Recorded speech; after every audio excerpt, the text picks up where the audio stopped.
so for them to do the reprint so you could pre-order again.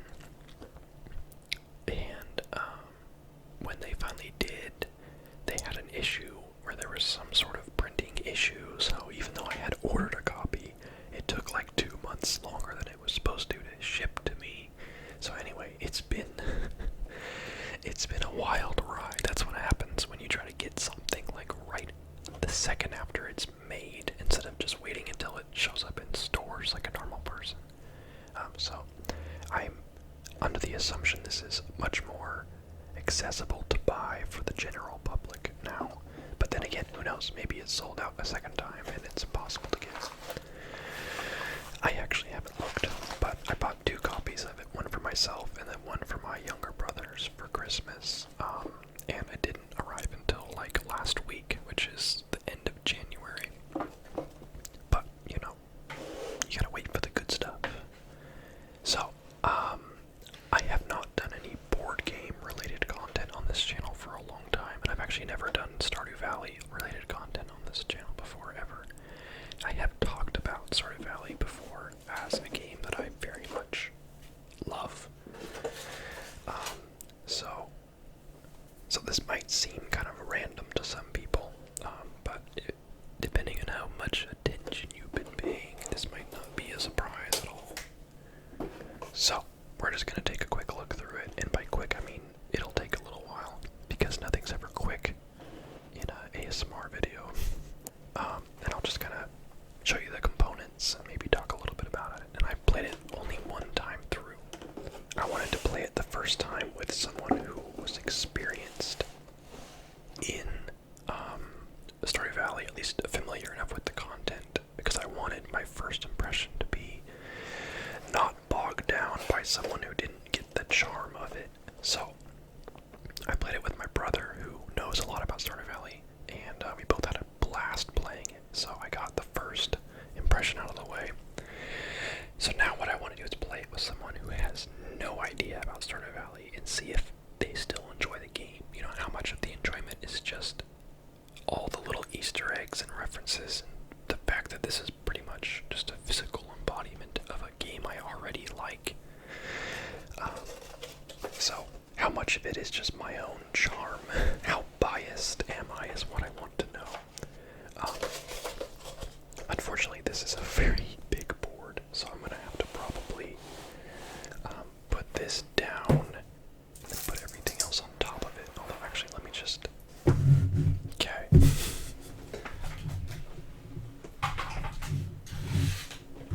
There we go, it fits. Look at that.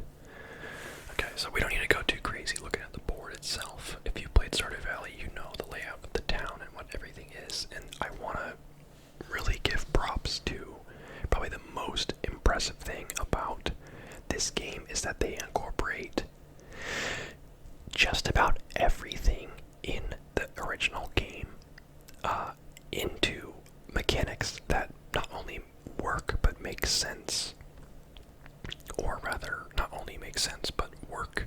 So all the things like buying seeds, planting crops, watering your crops, buying animals for your barn that you built from talking to Robin, fishing at the lake, fishing at the ocean, fishing at the river, which all have different fish, exploring the mine, cracking open the geodes you get at the mine, donating different minerals and artifacts to the museum.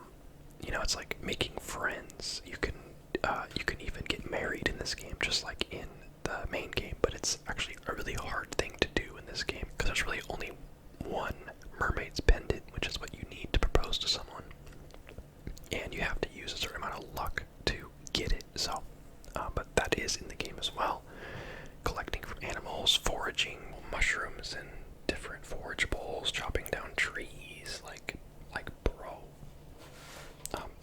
The villagers have birthdays and gifts that they both like, love, and dislike. Like, goodness, man.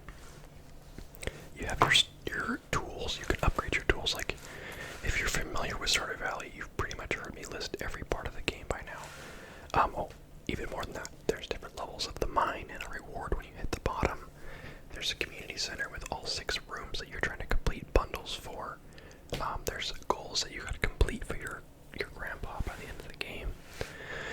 You places to get further down the mine. Like, bro, there's legendary fish, there's the seasons and the seasonal events, like holidays. Like, bro, I'm not kidding when I say every part of the game is in the board game, with the exception of like Calico Desert and the Skull Cavern and Ginger Island and stuff like that. But that's all like late game stuff that obviously, you know, I could see them adding. Oh dude, actually they could totally add Calico Desert as like an expansion. Like, it would make sense to have like a separate kind of sideboard where you can take the bus and then go to Calico Desert for like, I don't know, some way to get prismatic shards or something. Anyway, that's just, I could go on forever about how amazed I was about how everything made it into this game. But when I was reading through the manual and seeing how thorough this was of an interpretation of the video game, I was impressed, but I was also nervous because I was like, okay, did they just convert the existing game into a board game? That doesn't necessarily mean it's going to be fun, right? How is it going to play? Is it going to be too convoluted, too complicated, too many things going on? Like, that was my big concern. So even after learning how to play it and seeing how it worked, and all the happiness I felt for seeing that, I still wanted to play it myself because I was like, but what if it's not fun? You know, like, that was such a big fear still of like, okay, I'm so stoked this exists, but is it fun to play? Is it something I'm gonna want to play regularly, or just play once and then be like, like, it's not really a game that I like to play over my other ones, you know, because I have a lot of board games. I've got like 40 board games, and that's only ones that I like, right? Like, you could pick any board game I own and I'd be down to play it. Like, I love all of my board games. So, spoilers, the game is good. I played it, we had a blast, and I've been like itching to play it again. Like, I saw my brother and I was like, we played it together, and then like the next day, I was like, hey man, you want to play it again? We didn't play it again, but by golly, I would have. So my goal today isn't necessarily to explain the entire game to you. I just want to kind of go through some of my favorite parts and give you kind of a general idea of how it works, because once you understand the main concept, everything kind of falls under, you know, it's certain mechanics, so you can kind of fill in the blanks for everything else. So first things first, you choose a profession. There are 4, the same 4 in the actual game, with the exception of combat. Combat is the one that's in the game that's not in here. But combat largely falls underneath mining, I would think, because it's all about the caves. Yeah, helps. This profession gives you advantages in the mines and helps you deal with the monsters. So combat's kind of looped into mining because they're both cave related. So foraging, which is like obviously forageables and trees and stuff, helps you get forageables and wood, as well as gold and hearts. This profession helps you improve your crops and animal products, as well as gain hearts. This profession makes it easier to catch fish and allows you to gain other rewards while fishing. This profession gives you advantages in the mine and helps you deal with monsters. So, again, if you've played the game, then you understand how all these work right off the bat without even knowing how the game works yet. You can kind of guess, like, okay, well, I know which one I want to do based on that. When we played, I chose mining, and my brother chose fishing. So those are the 2 we played with. Now, in addition to that, there is also the starting items, which you also choose. And the nice thing here is that you can mix and match. If you're the miner, you don't have to choose the pickaxe. You can choose something else. Sure, if you want to be really good at one thing, you could go miner with the pickaxe, and then you'll just be like really good at the mines. You know, you'll be double good at the mines, but you might be a little lacking in every other area. So when we played, I was the miner, and I used the watering can because it lets you water your crops faster. Basically, it lets you grow your crops faster, which is useful for a couple reasons we'll get chose fishing, and then he chose the fishing rod, so he went the double good at something round. So when you're playing, you start with the basic one. You start with just the regular watering can, and then if you get a bronze ore, a copper ore,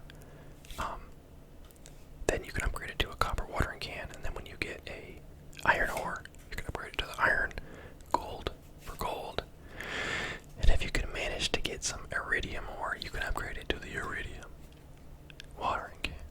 And this is super strong. When you water crops, move them all 5 spaces, meaning you basically just instantly grow every crop you have currently planted, which, as you'll understand, would be very, very strong. Although getting iridium ore is something you really can't count on.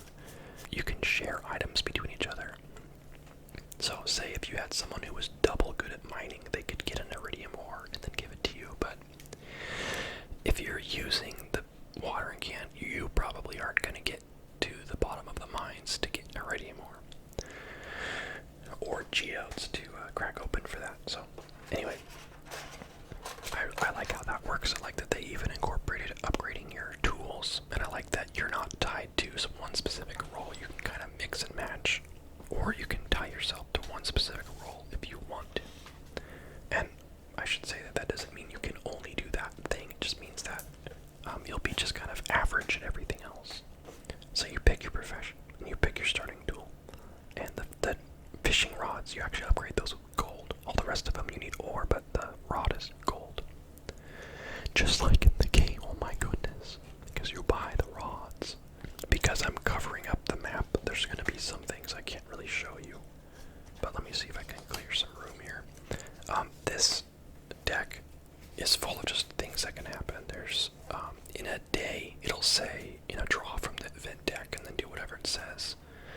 And this one is like, reveal what all the forageables are, add a new, get a free fish from the fish bag, give your pet some water, gain 1 heart, that sort of stuff. A planted crop grows, harvest it as a quality crop. Descend in the mines for 1 level for free. That sort of stuff. And then the mine events, sort of the same thing, but just more mine related things. So when I reference those in a minute, you'll know what I'm talking about. The items and epic items. Some of them are one-time uses, and some of them are things that do stuff while you hold on to it. Like this one, where was it? For every wood you discard, gain 1 item. So like, if you have this item, and you discard a wood, then you get a new item. You can only hold 2 items though, so you think this is probably super strong.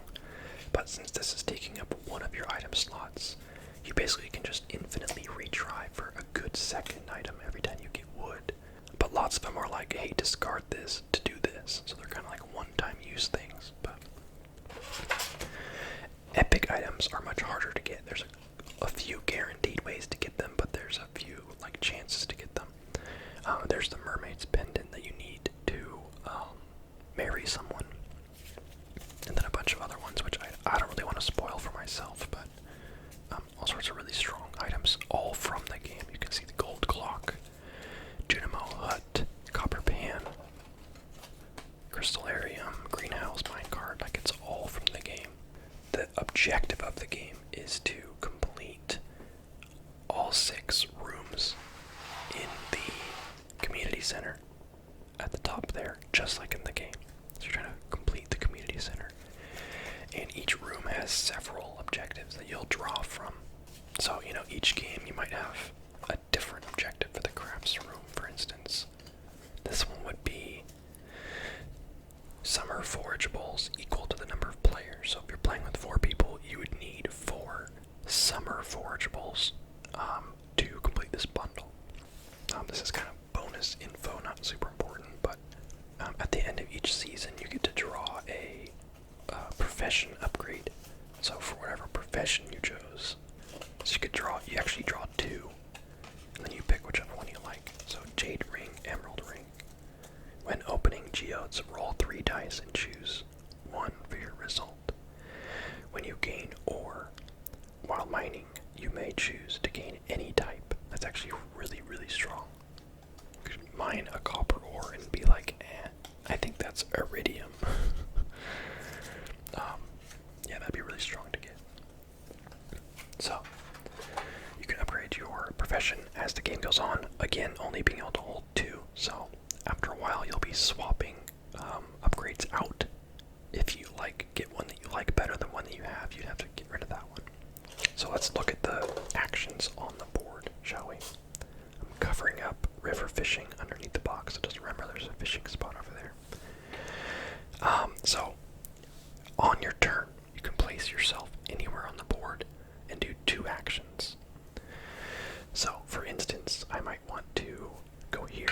There are 2 ways you can do your actions. You can either do 2 actions at one place, or action, move, action. So I could do 2 actions here, or I could do 1 action here and move somewhere that's next to me.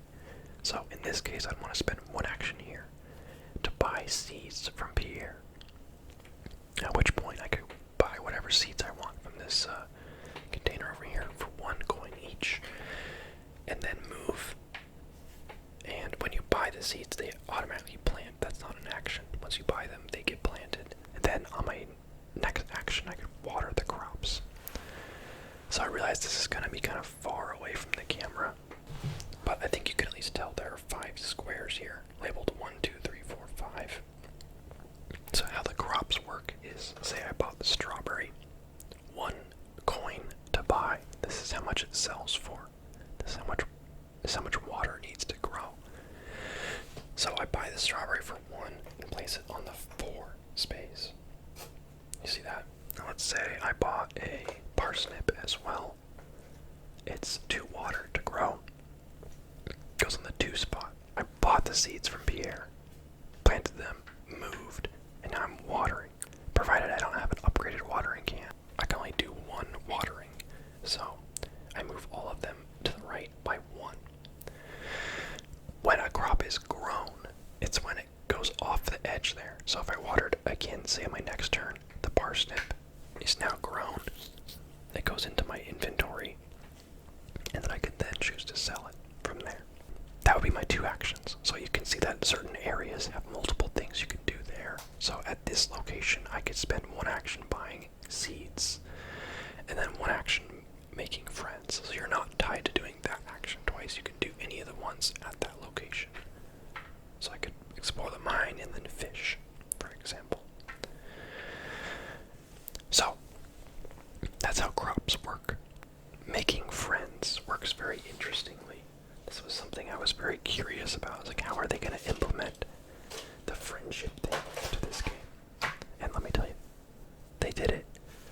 So when you're in town, you can say, visit Gus, make a friend, which is basically go to the Star Drop Saloon, which is like the bar.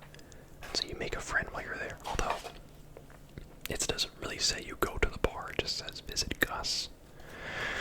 Because, and the reason why I say that is because you can meet, hey look, this is a kid, so you're not meeting him at the bar, I would hope.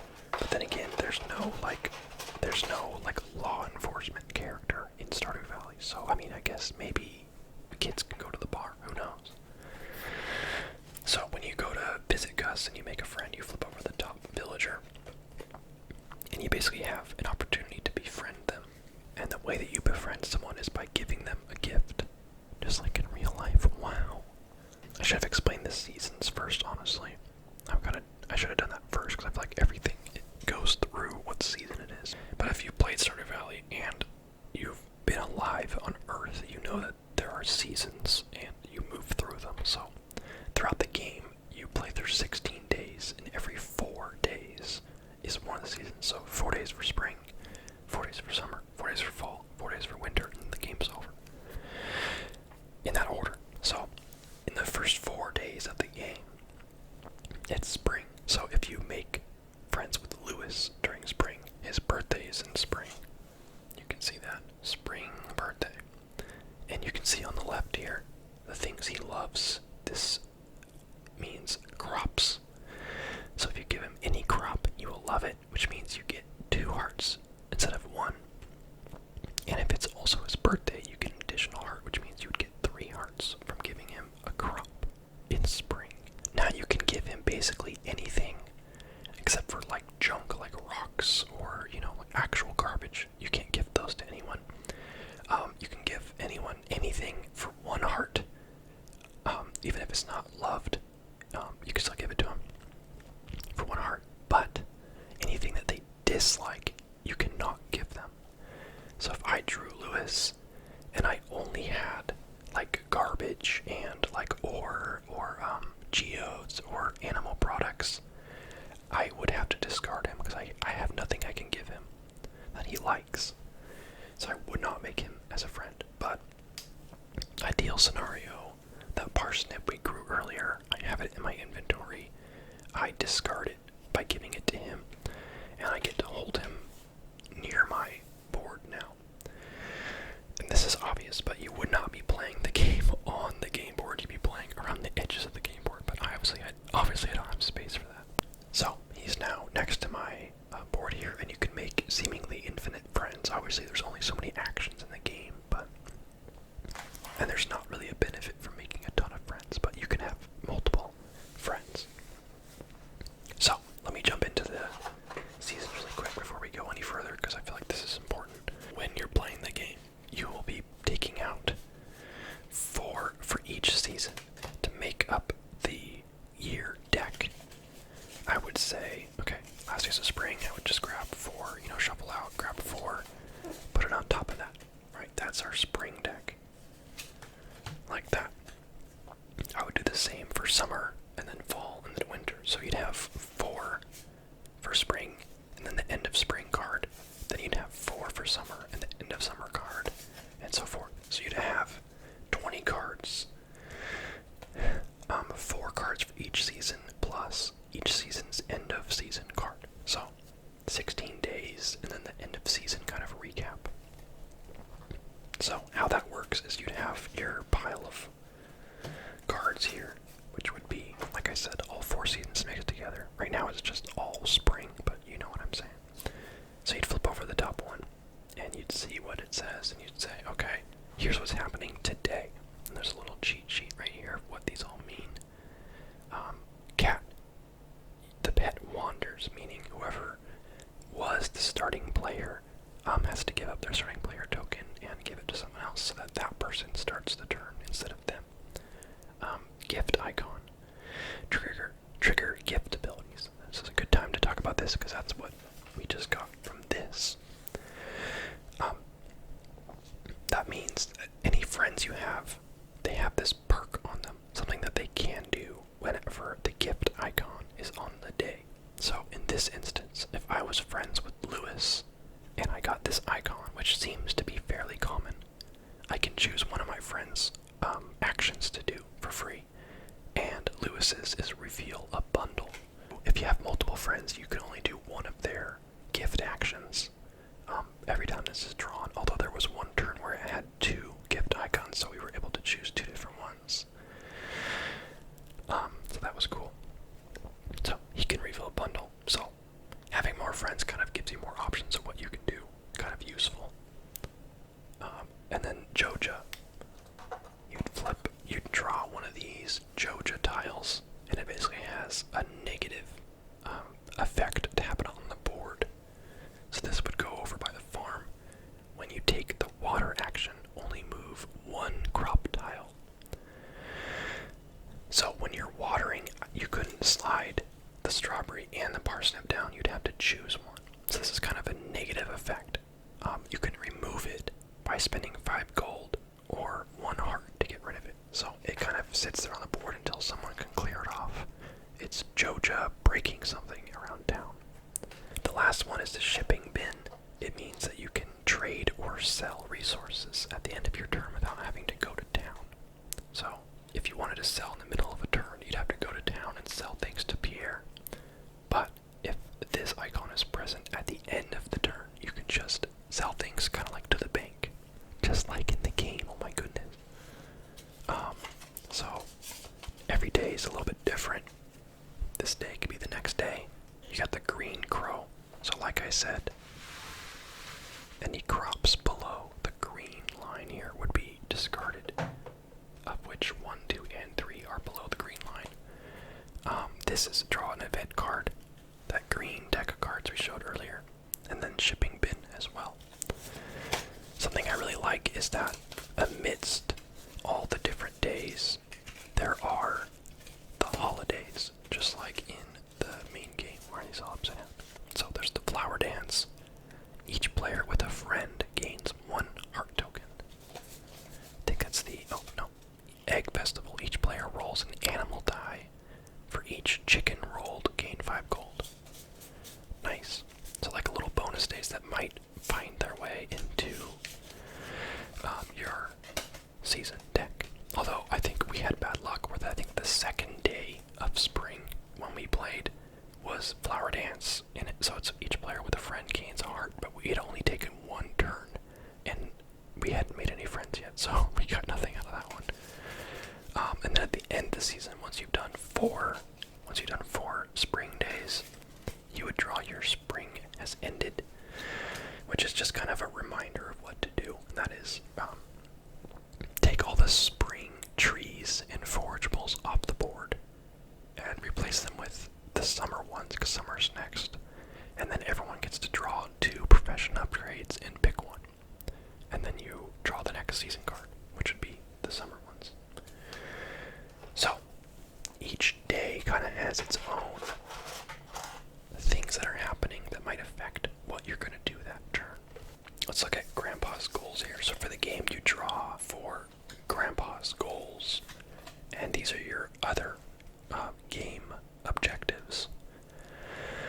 Fill museum slots equal to 2 times the number of players. If you're playing with 2 players, you'd want to fill up 4 slots in the museum. If you're playing with all 4 players, you need to fill up the entire museum, which would actually be kind of hard to do. Own animals equal to 2 times the number of players. You need to have, well, you guys know how math works, I'm not going to tell you, but if you're playing a 4-player game, by the end of the game, you need to have 8 animals, which would actually be, I think that's the maximum amount of animals you can get, I think. So you'd be working on 4 of those objectives, in addition to the 6 community center ones, which are relatively easy to do. And every time you complete one, you get an item, so that's nice. So you have 16 turns basically to do that, 16 days to complete all that stuff. And we did it with like 2 extra days, I think, to the point where we just like ended the game early. I'm debating if I want to go into explaining the mine or fishing or just one of the 2. The mine has 12 levels. In the game, it's 120, so they, each level kind of represents 10 floors in a way. So level 1, level 2, then when you get to 5, it becomes icy, and then 9 becomes like lava, and then the final floor. So you place them on the board face up like this, signify what floor you're at. Floor 1 doesn't have any monsters. If you draw a monster, it just gives you 1 stone. So if you get the monster icon, you get a stone. There's no monsters on floor 1. But once you're on floor 2 and you get the monster icon, you get a green slime, but they're so weak nothing happens. So the first 2 floors are pretty much safe. But after that, the monster effects start to be more negative, losing a heart, losing an item, losing a resource, losing 2 gold, losing 2 resources, that sort of thing. So how the mine works is you'd have one of these face up as well. Then you'd roll 2 of these dice. 2 of these dice, on which each one has 3 hearts, 2 green Junimos, and 1 purple star drop. So you'd roll, and depending on what your results were, so you rolled green, purple, you could choose green, purple, this one, green, purple is this one. So you basically, either way, you get a monster. So that would be a bad roll, which is a bummer. So you'd get whatever the monster effect was, but say you rolled heart, you get a bug meat, which is something that you use for either fishing or actually it was one of the requirements for one of our bundles. So it's kind of like monster loot. If you got heart star, then you've got either a treasure or a geode. So some of the perks related to the mining profession were getting to like re-roll one or these or both of these, or stuff like that. So you can get more options the better you are at doing the cave stuff. That's how that works. There's a bunch of them, all with different layouts and different rewards based on what you roll. You can either get an ore, 2 geodes, stone, jump down to the next floor, treasure, which is a free item, mine event, 2 ore, stuff like that. Next up, and probably the last thing I'll tell you guys about, is the fishing, because it's a big part of the game. There are, in this bag, all the fish in the game, as well as like garbage that you can fish up. So there's a pike, salmon, bream, newspaper, garbage, mussel, legendary fish, squid. So you'll notice there are different colors with different color shapes, as well as some other icons on there. The pike is a lake fish. You can see lake fishing up here has the green circle. So you can only catch this fish if you're fishing from that location. This will be another moment where this will test your eyesight, but this works very similarly to the crop thing, where there are 5 slots and they kind of slide off the right side and get discarded. So at any point in time, you would have 5 fish or things on here. Then, based on what's available, you can fish for them based on the location. So, if I really wanted to catch the salmon right here, or the bream, they're both river fish. So I could go here, and I could have access to possibly catching either of the blue ones from the river. Now, on the fish, there are different icons. There's how much it's worth if you sell it. Then there's what you need to roll to catch it. So this one is a green Junimo and a heart, and this one is 2 hearts. So, in this instance, I would roll all 3 of these. And let's say I rolled 2 hearts and a green Junimo. I have access to either of these, because I could spend these 2 to catch this guy, or I could spend these 2 to catch this guy. So, in this instance, the salmon is worth 2 gold, and the bream is only worth 1. So I would want to go for the salmon. So I would spend these 2 to get this and add it to my board there. And then these would all move down, and a new fish would end up in its place. So there will always be 5 on the board. So that one that just popped up is the legendary. It's a lake fish, and all you need is to roll a purple star drop, which unfortunately there is only 1 of on each of these dice. So it's a 1 in 6 chance per dice to catch that. It's worth 7 though. Now the fishing poles, however, each upgrade lets you get 1 more re-roll. So with training rod here, nothing. But if I had the next rod, I could roll this and say, I'm gonna re-roll this guy, roll it again, and maybe I'd get, something better. So once you have like the iridium rod, that basically gives you 3 re-rolls. You can re-roll all 3 of them again if you want. So that's how the upgrade helps you there. If you're at the appropriate location, you can spend bug meat, which is that pink thing you can get from the caves, bug meat, to catch things that take like a crab pot. So you don't have to roll for these. You can just, if you have a bunch of bug meat, you can just spend it to grab these in addition to a normal fishing move if you wanted. They're not worth as much, but it's something. Similarly, if you roll and you can't get anything, then you would grab garbage if there is any, which is useless. You would discard it, but at least it clears up a space and gets a new thing on the board. Like that. Boom. And that was maybe a little bit of a messy explanation because I kind of did things out of order, but the idea, like I said, isn't to get you to understand necessarily how to go play it. This isn't really a guide of how to play, but hopefully it gives you an idea of whether or not this seems cool to you, whether you're interested in actually getting this yourself, or if you just wanted to see what the game was about because you like the other game, or some other reason, like you just found it interesting enough. But anyway, I really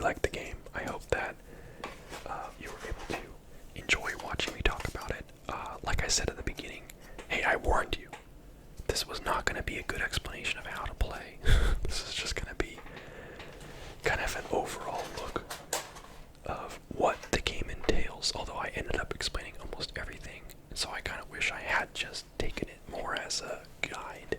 Bottom line is, they really, really, really incorporated everything from the main game into the board game, and it works. It's fun. I might be a teensy bit biased because I love Stardew Valley so much, but I tried to go into the board game with kind of a clean slate where I was like, okay, let's judge this as a board game, and it was good. I don't think it's the best board game I have. I think that there are lots of moving pieces, and maybe one or two too many things are reliant on chance or like rolls. But luckily there's enough elements that let you control the chance or re-roll or improve your odds that make it more manageable. Because I know that I'm not super big fan of games that use a lot of dice, because then it's like Catan.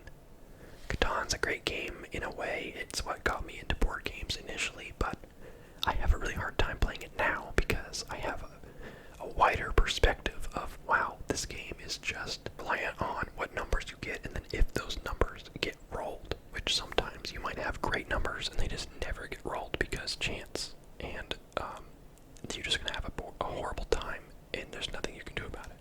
That's considered bad game design in my eyes, where your entire success is based on how lucky or unlucky you get. So this game uses a little bit, maybe a little teensy bit more dice rolls than I would like, but at the same time, it works. And like I said, you can control it enough to where it's not that big of a deal. So I would say as a board game, it's good. I think I'd give it maybe 8 out of 10. As a board game adaptation of a game, I'd say it's a 10 out of 10. My camera is about to die, it just told me. So thank you guys so much for watching. I'll see you guys